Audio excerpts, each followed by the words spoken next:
Everybody please rise. Pledge allegiance To the flag of the United States of America and to the republic for which it stands, one nation, under God, indivisible, with liberty and justice for all.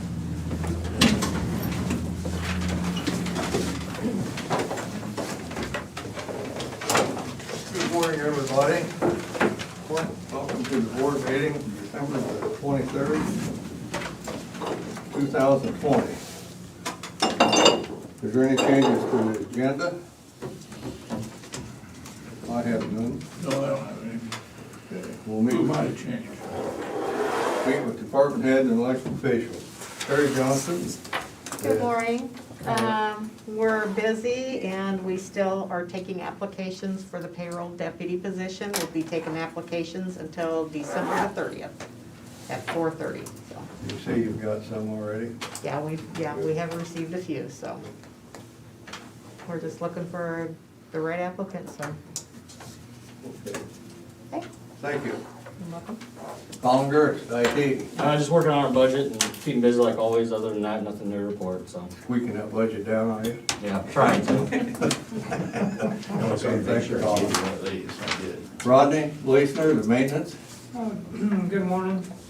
Same thing, just working on the budget stuff and keeping busy. Nothing new to report though, thank you. Okay, thank you. Brian Carter, secondary roads. Good morning. We took bids for the Flint Bottom paving project last Tuesday and had great competition, and low bid was just a little under $2 million. So that was that's under our engineer's estimate, and like I said, we had great competition, so that always shows you that you were in the area, so that's a good thing. Ongoing, Highway 99 project, the bridge project is moving on. They got the footing and the stem poured last week. So they're waiting on some cure time and doing what they can right now, and just kind of starting to work on the abutments and starting to work on the coffer dam for the other pier that's on the other side of the creek. So they are continuing to make headway on that.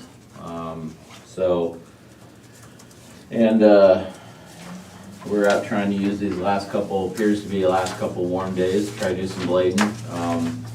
We had a good enough assortment of potholes after that last rain that I don't think we'll quite get to all of them, but I think the guys are getting touched up and trying to do what we can before we freeze up. We're gonna freeze pretty solid come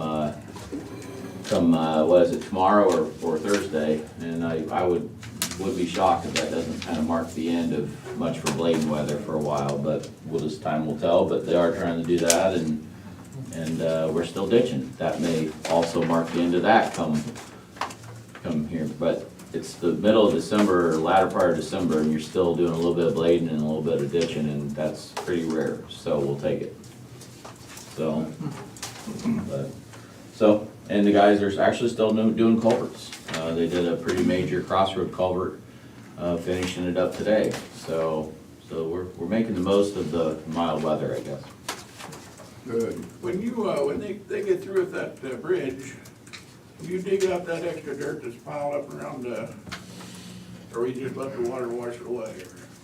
Well, actually, some of the dirt you see down there was left by the crew that was doing Burlington Waterworks project. So it kind of depends on which dirt you're talking about. So our contractor will leave the site in good shape, in good condition, and it's possible some of what Waterworks, that crew, it wasn't Waterworks, it was their contractor, may get shaped up as part of our project. But yeah, when our crew's done, we'll come in, we'll do the riprap they need to do, they'll leave the channel in good condition and all that sort of stuff. And since of course it'll be next year before it's done, things will be seeded and stuff like that. So in general, the site's left in good shape from the end of a construction project. So. Thanks, Brian. We'll save you the last, Krista, because you'll give us an update on the COVID then, okay? Sheriff Johnstone. Good morning, Jim.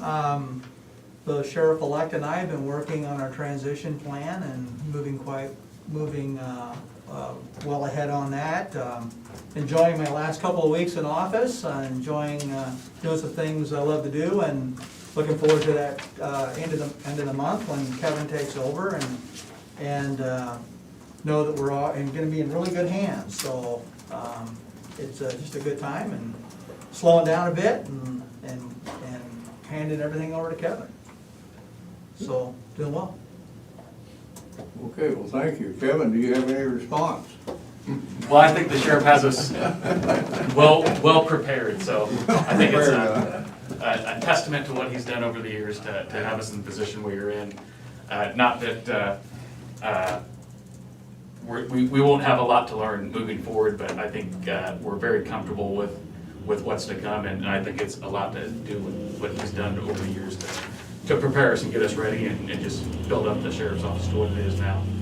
I would just add that we continue to take applications for an open deputy position. We'll look to fill that after the first of the year. We'll take those through December 30th and have a testing in January. And then other than that, things are going really well at the sheriff's office, and at the jail, our numbers are trickling down just a little bit. We're at 76, and we're still waiting on 3 seats, or 3 spots between the halfway house and Oakdale. And we should see those numbers come down today. We should be moving some out, so. And 9 of those are adults out of county right now. Wow. Okay, thank you. Yep. Krista Miller, Public Health. Good morning. We continue to be busy. Currently, our 7-day percentage is 8% of positivity for COVID, which is 94 cases. I shouldn't say only, but it's 94 cases in the last 7 days, which has come down tremendously. Everyone's really want to thank the community and all their mitigation efforts. They're really following, wearing masks and staying home when they're sick and socially distancing. The 14-day rate's 12% with 194 cases. Total year-to-date, we have 3,369 cases total. I'm sure you've all heard that the vaccine has started to roll out, and so last week the hospital started giving theirs. We've been working with our healthcare partners.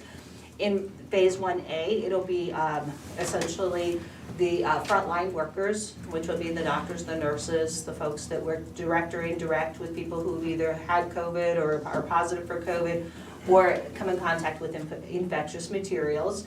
So we're working very hard to get those vaccinated. As soon as the vaccines come in, we're trying to get those vaccines given. So it's exciting that we're moving forward, and hopefully soon we'll move towards the next phase of the vaccine and distribution.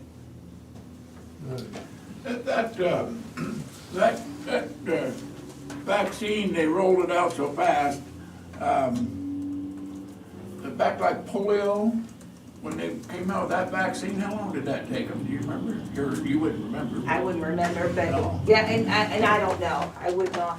I think that, time-wise, it did move a lot faster, the vaccine for COVID. But I think, it did not, they didn't shorten up any of the testing or any of those type of things. I think a lot of that was just decreasing some of the time frame and the paperwork and getting those approvals done. So they still did all the safety standards. The FDA gave emergency use authorization, and so they did study the data that was there, and there was significant amount of data that they reviewed. So I don't think there's anything different as far as the safety. It's just a matter of they were able to get it through for emergency use authorization much faster because it is a pandemic. Well, the COVID virus has been around for a long time. It So has. they've been studying it. It has. So- And a lot of the technology they're using, this mRNA, they've been studying that for about 10 years. So they just have not been using this for vaccines up until this point, but it's not a new technique. They've been working on this for some time, so, yeah. And you're right, the umbrella of the COVID viruses, have been around for a long time. They just are different versions. Well, thank you for all your work, and I know you had some probably calls in the middle of the night. Thank you. Yeah, it's been busy, but Yeah, that's what we're here for. we do appreciate it. Thank you. The the 21 days and 28 days on that, is it because if they give you the full dose of it, or is it because Why, I guess, would like to know why. So, it's my understanding is because when you give the first dose, you build up a certain amount of antibodies and then it kind of builds up on those antibodies. So, having those 2 steps in the antibodies to give you that protection. They say after the first dose, you get 50% protection, and after the second dose, depending on which vaccine it is, 7 to 14 days after the second dose, you have that 100% immunity. Okay, so somebody like me that had the COVID, I gotta wait 90 days. Well, that might be a good thing for me because everybody else is in the test market for this then. Well, and they've given a lot of this vaccine already, so, Yeah. very limited.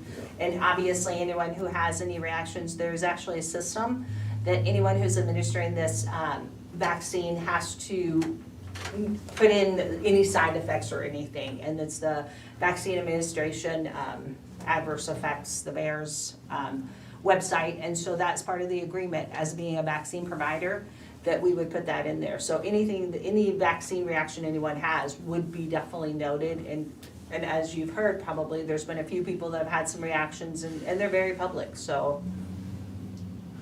So, the little tracking device that they're putting in everybody with this shot, is that gonna come will that come the first shot or the second? There's lots of myths out there.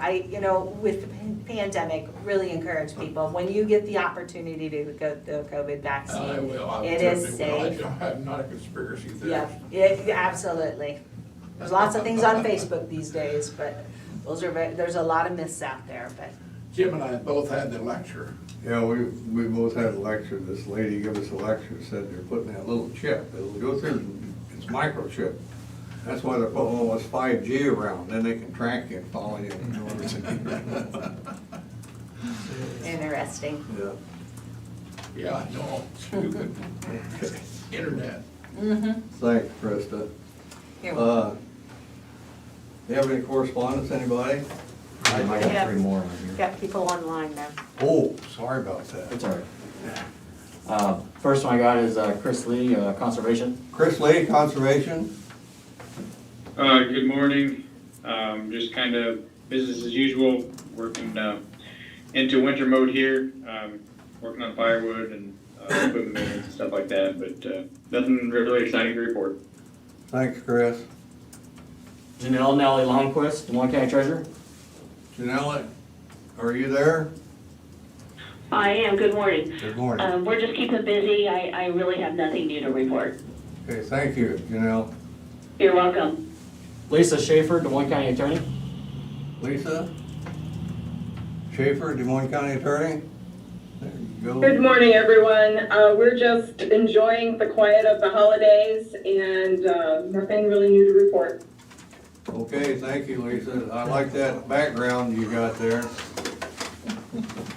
Is that it? I have Zach James on here as well, but his audio's not connected yet, so I'm not. Okay, If he gets on here, I'll say something. okay. Okay, you have any correspondence, Bob? No. I don't. Nobody's got any correspondence. We'll move on to discussion and vote.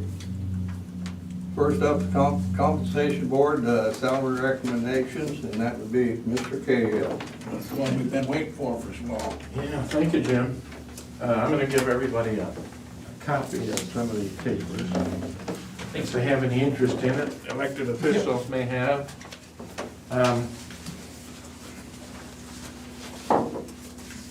Thanks, sir. Thank you. Terry, I gave you the original, but this is just a copy for you, if you wanna follow along. Okay. Of course, we get to do this every year. And why do we get to do it every year? Why do we even have a Des Moines County Compensation Board?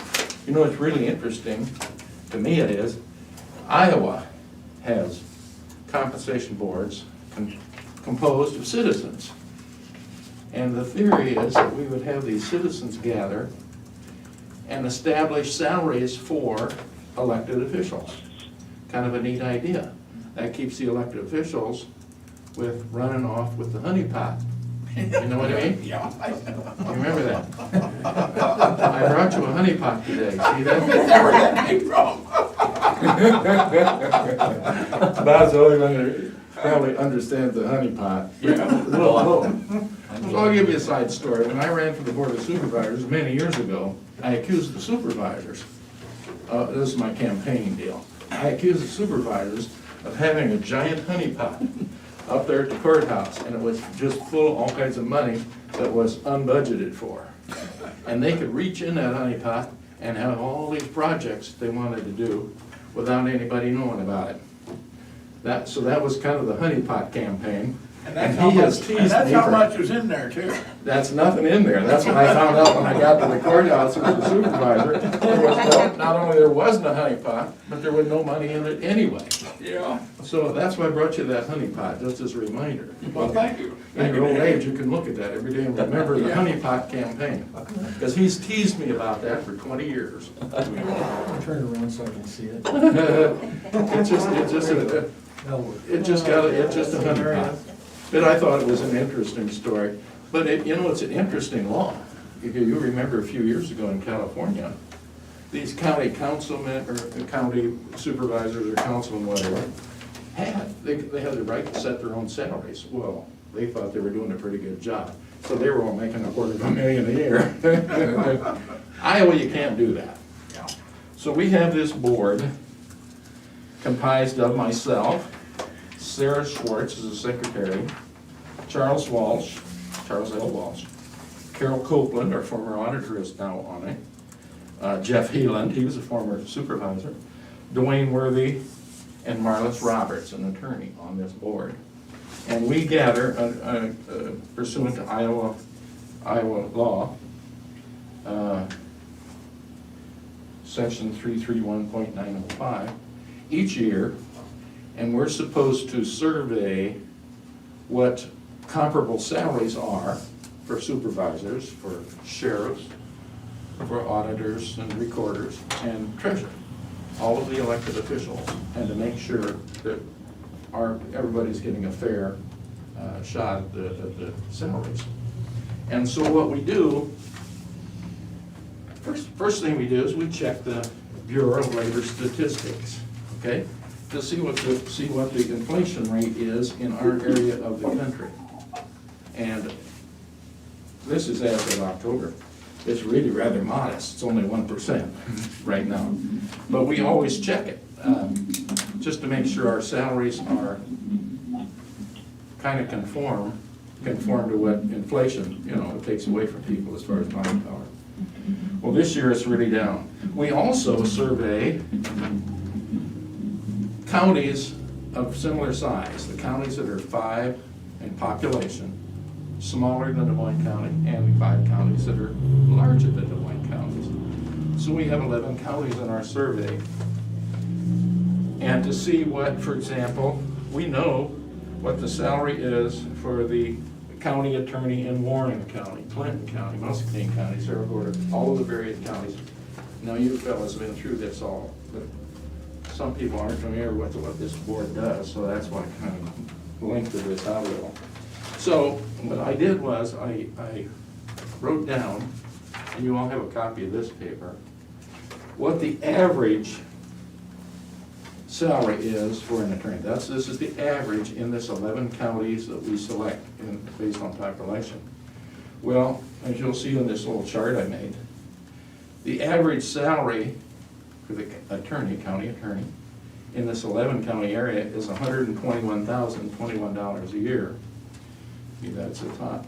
Well, the current salary for Des Moines County's attorney is $114,066. Okay, so we're really kind of short there. We're on an average. We're short, not paying our county attorney probably what she is worth.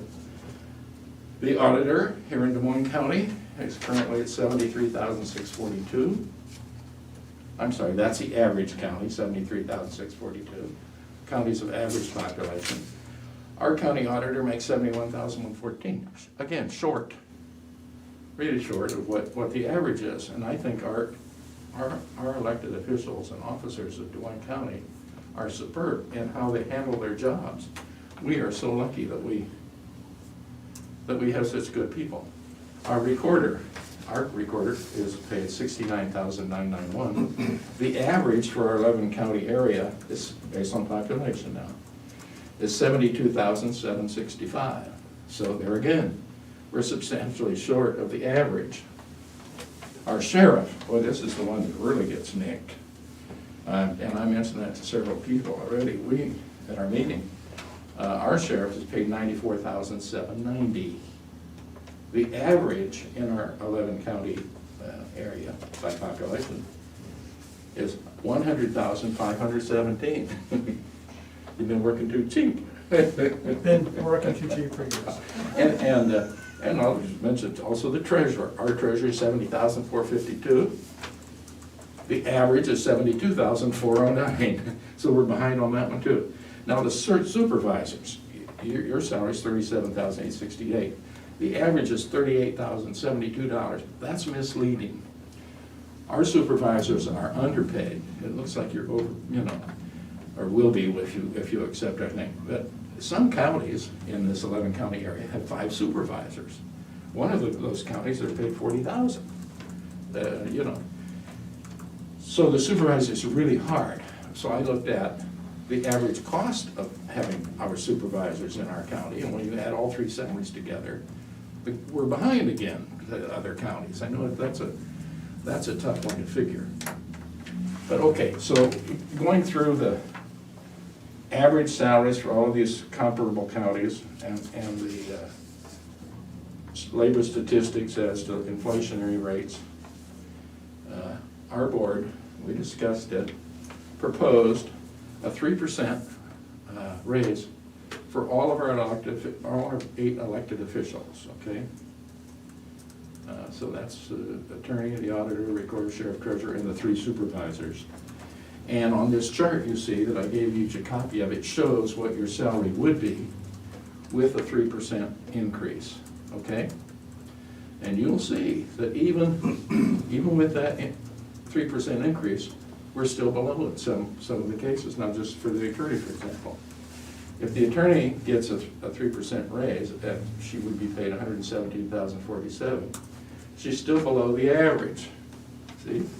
And not only is she below the average, all of the counties get together this time of year and raise the salary. So we're still gonna, when they raise theirs 2, 3, 4%, last year some of them were 4%, we're still gonna be behind again.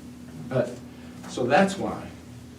In fact, that's fairly true in all of these cases. Look at the auditor. The auditor with a 3% raise, the salary would then be $73,247. That's still below the average for the 11 county, even with this raise we propose.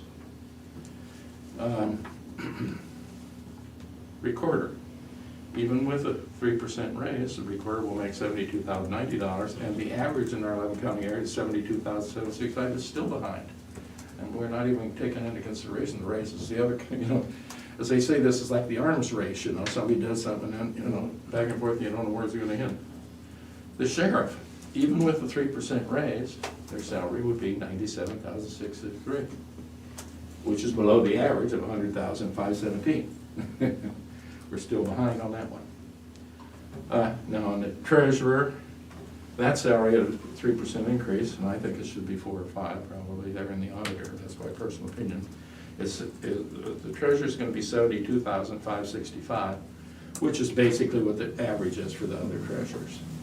So that's why we came up with 3%, and we think it's fair, we think it's reasonable for the services we get from these people.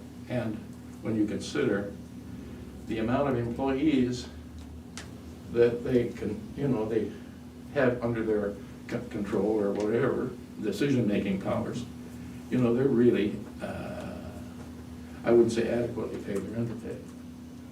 And so that's why we came to 3%. Now, look at the bottom of that little sheet I prepared. If we gave all of the elected officials a 3% raise, that is an additional cost to the county of $16,017 a year. I think the county can afford it. Now, it's going to cost a county more than that because deputies sometimes in each offices are paid to what the elected official makes. we don't have that, we don't know whether they're getting 80%, 85%. At least that's the way it always used to be, so I'm assuming that's still the way it is. Still, So I can't give you the total cost, but I can tell you for the elected officials, it's only $16,017 when you consider the size of your budget. And actually, I think the county's in better shape than it was back in the honeypot days. We had days, people don't realize, we had days back there where we thought we were gonna have to go, at the end of the year, go borrow money to pay the salaries. That's how bad things were. And so the county has kind of come back, I think, financially. I'm hoping they have, I understand they have. So that's why we recommend this, the 3% raises. We thought they were reasonable. And we hope that you accept those raises in full. Now, we know the tendency always is for the supervisors to, you're all our people. You're out there in front more than most of the elected officials, basically. Might be afraid of what the voters might think. You're, raising these salaries and things. But I think it's fair. Well, the board thinks it's fair, and our board thinks it's fair and reasonable. And we voted unanimously this year on the 3% raise. So that's all we have there for you. We hope you accept it. And then this is my last year on that board because I'm tendering my resignation to the chairman. Not because of you, Jim, specifically, but I'm gonna be 80. I'm gonna be 80 here in 2 weeks. And so when you're 80, you start unplugging from some of the boards and things that you're on. And this is one. I'm gonna stay on the sheriff's condemnation board, by the way. I got a letter. Thank you, sir, appreciate it. And I want to stay on that, and that'll be interesting. We never have any condemnations anymore. Well, we might. Well, that'd be good. I'd like to work on those. As I was involved when they put the freeway down Roosevelt Avenue years ago. Boy, we had a lot of hearings and things in those days. So, there you have it. And then also my resignation. okay, Didn't we appoint you to another board somewhere? Well, it's a sheriff's condemnation Is that thing. what it It's a was? sheriff that takes care of that board. Yeah. You fellas take care of this board. we're gonna miss you on that. Listen, I'm gonna miss this place too, and I wanted to thank you for letting me be on this board. That's the other thing I wanted to say today. What about Bob? Yeah. Remember the movie? Yeah. What about Bob? Yeah. It's one of our favorite So you got sayings. some knowledge out of that. You've done an excellent, excellent job as a supervisor. Well, thank you. The county's gonna miss you. Yeah, you go back to the honeypot days. Yeah. And when we were in That's such been a time. desperate trouble, You we all bet. we sat here and you were part of that. Woo-hoo, boy, people Oh, don't wait. realize. Oh, wait. We were talking borrowing money, giving warrants, that's what counties do if you're out of money, giving us like a promise to pay someday. Okay, thanks so much. That was a buzzer. And I Show you a raise. Yeah, wait a minute, hey, Dan, have a press conference. Who are the real other quick. two elected officials? Oh, well, we got five, let's see, 1, 2, 3, 4, 5, 6, 7, 8. Oh. So we got really 8 elected officials, but, Yeah. Yeah, okay, That's thank you.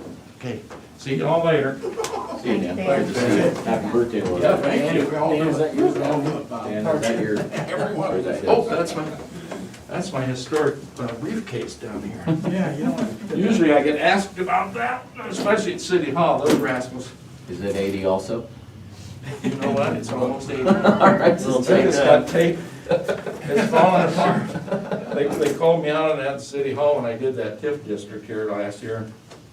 I said, yeah, this thing's got a lot of work, but my mother gave me this when I graduated from law school. Oh, really? Wow. And that's been 56 years ago.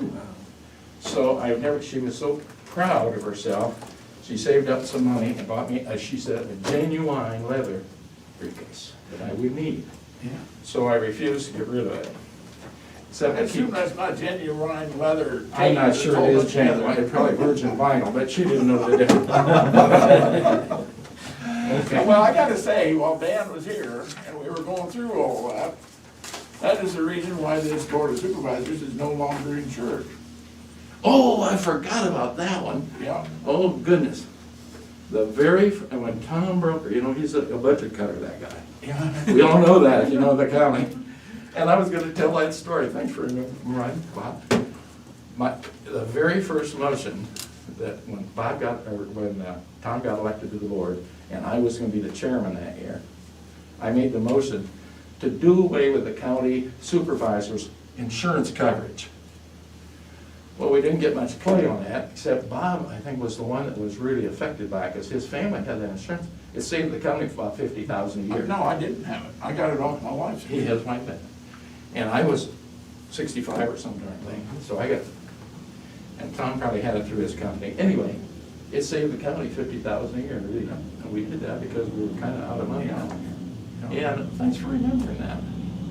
And you still don't get insurance, do you? No, and, Does that bug you? no, it doesn't, I think it's good. We're the because- only county, I think, in the state where supervisors don't get health coverage. There's one other, I think. Is there? Tom told me, is there another?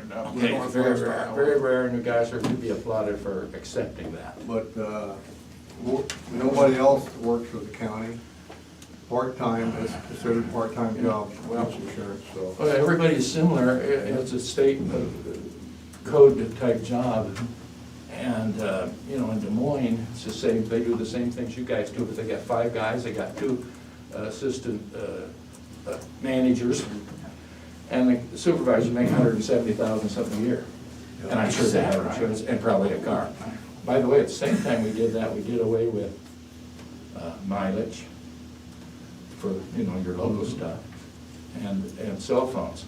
That time, 1 or 2 of the everyone would say, Yeah, we did with cell phone. yeah, the cell phone, of course, you charge that on the county. We did away with that too, the county doesn't pay your cell phones, do they? So, anyway, Des Moines County is run lean and mean and does a fantastic job, and I've always been proud of it. I'm proud of the employees. You bet. We got a great thing going down here. And if people would go to this 5-member board thing, it's just ridiculous. You could have the 5 greatest guys in your county be in one district, and they can't all be on the board. The Lee County does it. Enough preaching, I'm out of here. Well, it didn't work in Lynn County. They only had it, 2 or 3 years, and they went right back to. Did they go back to 3? Yeah. Yeah, and at about $75,000 a year too. Yeah. Wow. Yeah, or more. See you, please. See you, take care. Enjoy your Thanks, time, man. Mike. We Sure, really thank you. appreciate everything you've done for us. You bet. Bye. We should have been putting that insurance in there, the honeycomb, because that's saving, if you'd had the family policy, $20,000, that's $60,000 a year that we've been saving for insurance. Okay. Yep. Yeah, make a nice honey pot. Yep. Huh? Make a nice honey pot. Be good for Bob's retirement. Which Bob? You or Bob Sawyer? Yeah, well, 6 one, half dozen the other, I think. Okay, moving on. I think we should table this till we find out where we're gonna be for sure. Yes, I think you have to accept it, and I think you should, you're gonna beat the budget, Yep. so you know where you are, you got the money to pay it. Yeah, you guys usually just receive it. Yep, we're just gonna receive it.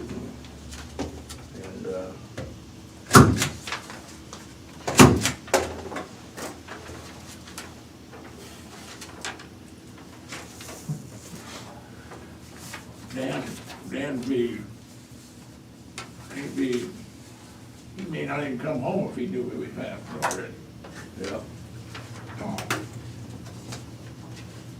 Okay, moving on, approval of the official newspapers for 2021. I make a motion that we approve the Hawkeye, the Minneapolis News, and Des Moines County News. I'll second that. Terry? Bob Beck, Yes. Jim Carrey. Yes.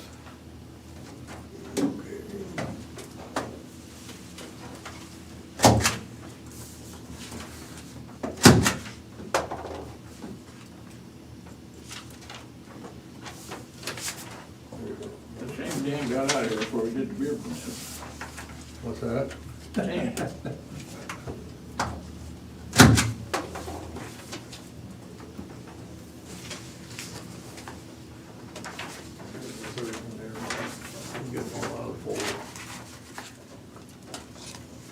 Okay.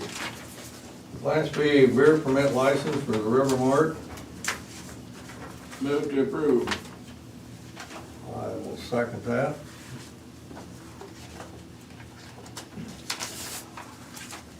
Bob Beck, Yes. Jim Carrey. Yes.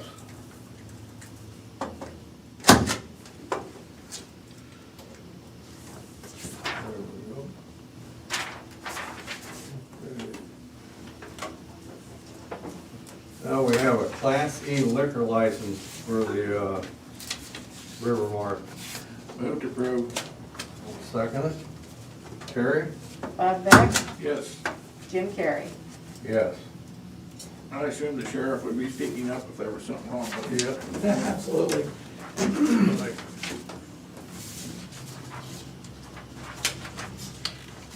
Okay, now we have a resolution amending early retirement health reimbursements account plan. Move to approve. Anybody mind if I don't read this? Why don't you read it into the record, Jim? What's that? Why don't you read it into the record? Yeah. Okay, this resolution number 2020-054, early retirement health reimbursement account plan. Whereas the county health reimbursement account plan, the county has established an early retired health reimbursement account plan that provides specific benefits to employees of the county who retire. Whereas the county has determined it wants to expand the scope of the benefits that it offers pursuant to the plan for elected officials of the county, specifically former employees before becoming elected officials who retire. Now therefore be it resolved by the Board of Supervisors and for Des Moines County, Iowa, that it has been determined that it is in the best interest of the public to the county and to be elected officials to amend the plan with the following. Effective December the 1st, 2020, close Class B to any contribution, full-time sheriff deputies with 32 or more years of service with the county, and add Class C, elected officials who were prior county employees upon retirement will receive payout of unused sick leave based on the county's retiree unused sick leave program.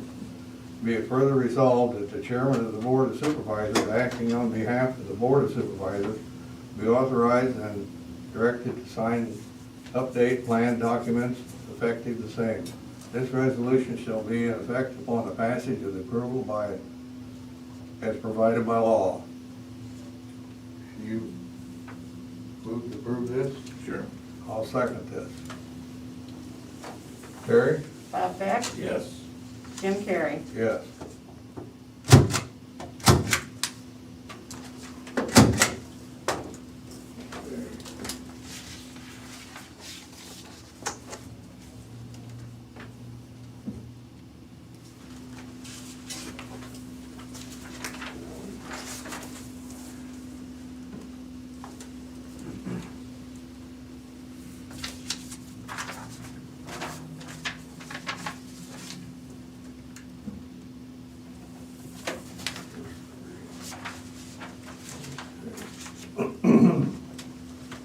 We have a resolution setting the time and date of the fiscal year 21 budget amendment hearing. Okay. Resolution setting for the hearing, resolution number 2020-055. The Board of Supervisors hereby fixes the time and place for a public hearing on the fiscal year 21 budget amendment for Tuesday, January the 5th, 2021 at 9 a.m. in the boardroom of the Des Moines County Courthouse. The Des Moines County Budget Director is hereby directed to publish the notice and estimated summary as required by law. The resolution shall take effect immediately. Okay. Doesn't make me any difference. I'll second it then. Terry? Bob Beck, Yes. Jim Carrey. Yes.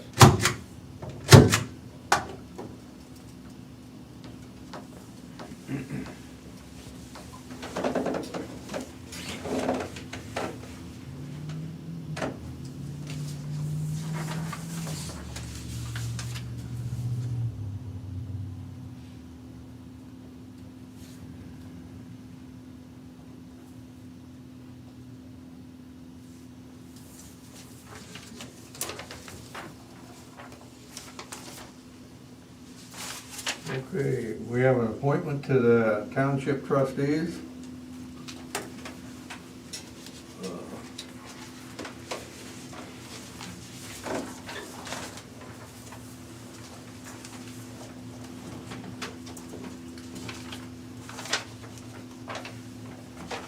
Okay, Des Moines County Board of Supervisors, I'm requesting your approval for a 4-year term appointment as Franklin trustee township.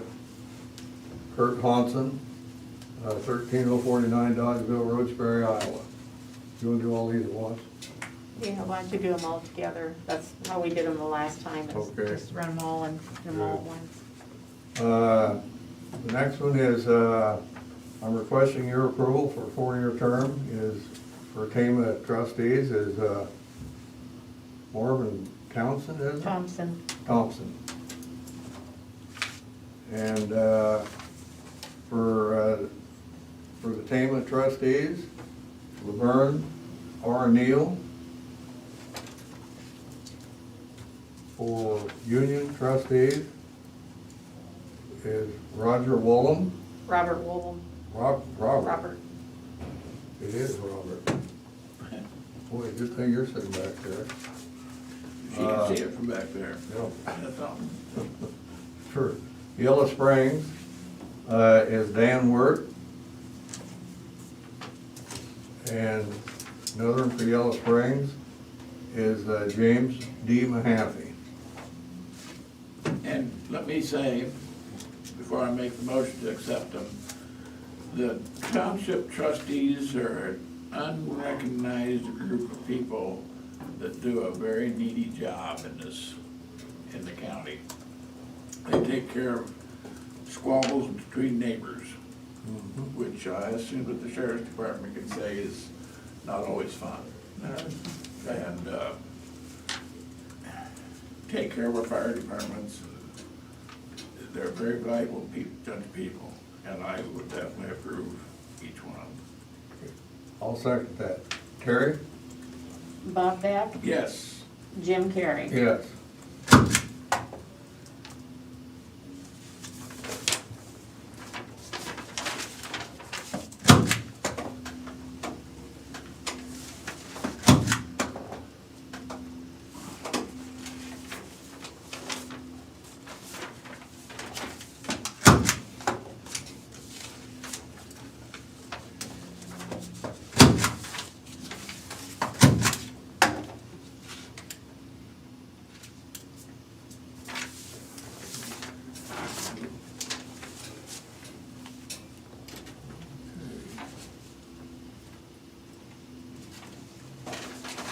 We have personnel actions for the correctional center.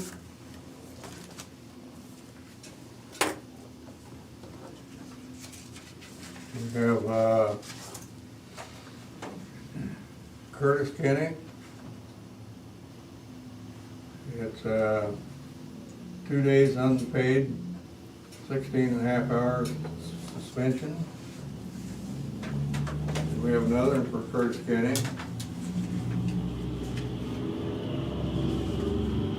Another 2 day suspension for 16.5 hours. And then we have another for Curtis Kenny, which is resignation.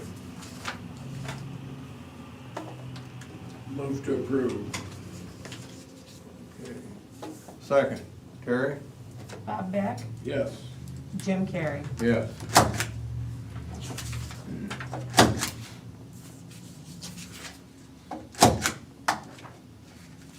There we go.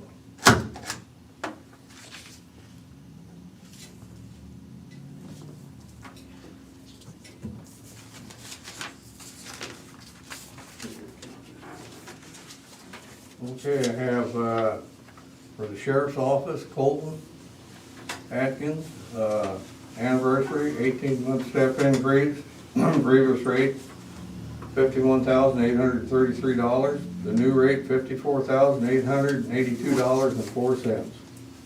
Move to approve.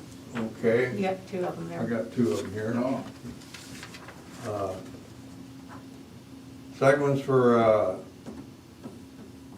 Thomas Seitz, deputy, 18-month increase. Previous rate, $51,833.06. The new rate is $54,000, excuse me, $54,882.04. Move to approve.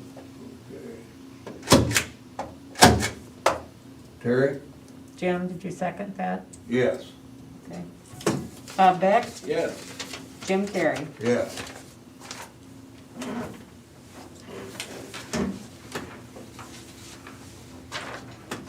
Okay, we have the reports. These will be on file for your viewing in the auditor's office. It's the sheriff's monthly report. For your viewing or online.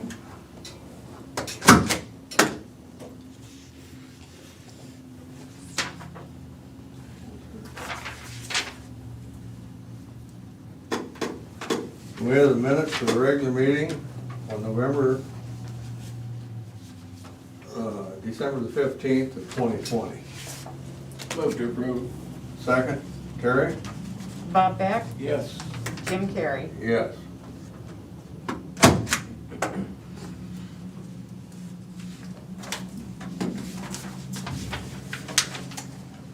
Do we have any other business? Have none. Future agenda items? I have none. None. Committee reports? Have none. I had a community action meeting on Zoom. And quite frankly, I didn't get anything out of it because the audio didn't work. So, I've been to those meetings. but I watched the hands go, so, you know, so, sorry about that. Also had a Southeast Iowa Crime Commission, and left my paperwork in there, but they said that they had 53 new correctional officers and deputies that they've trained this year so far. And in training, and they recertified 160, I think, 160 some. That's dancing music. So, and then I had a juvenile detention meeting, and our numbers are down on juvenile detention because I think it's due to the COVID. So for days spent and what it cost us last year at this time, I do remember these figures, $94,000 for July through November. This year, July through November, it's cost us $41,000. So that's quite a savings. So it's, I don't know if COVID has anything to do with it or not, but you know, the sheriff's department, they'd more likely know. I would certainly think so. Our adult out of county is, we budgeted 400,000 this year, and Yeah. we're looking to be about half that as well. Yeah. And it's just some of the steps we've taken to reduce Yeah. people coming in and out of the jail to avoid the virus coming in. So it's steps, and we're looking at those for the future too, to try to monitor those jail numbers and what steps we can take while still taking care of the citizens and keeping people off the streets that shouldn't be out there. But it's definitely been a cost savings and one of those side effects of COVID. That's the only good thing about COVID, so. And that's all I had. Public input. We have anybody from the public that would like to speak? Or if you call in, you can email the board supervisors at board@dmcounty.com or call 319-753-8203, extension 4, and we'll give you 2 minutes to do this. I got Zach James from Land Use on here. He wanted to make a quick comment. Yeah, Zach James, can you hear us? I can hear you. Can you hear me? Yes, yes. Perfect. Good morning. Good morning.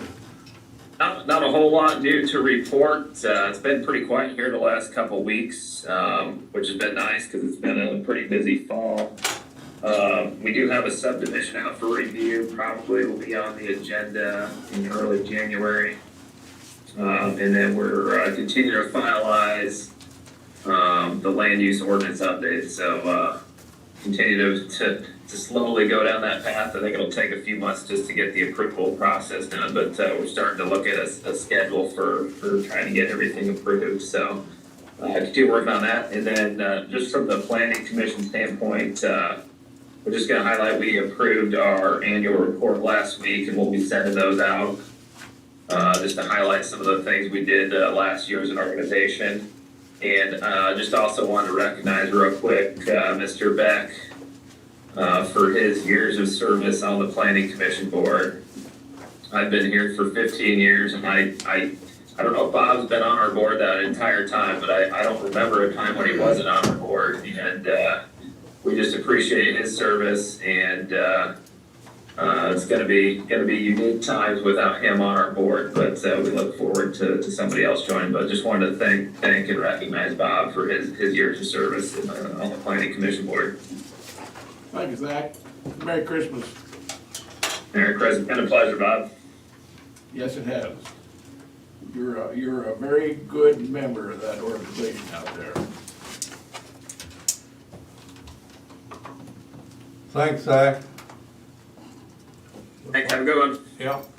Like time's up, gentlemen. And I just want to remind everybody that next week, December the 29th, after we get done with our regular business, we will swear in the elected officials. Then you can start swearing at them.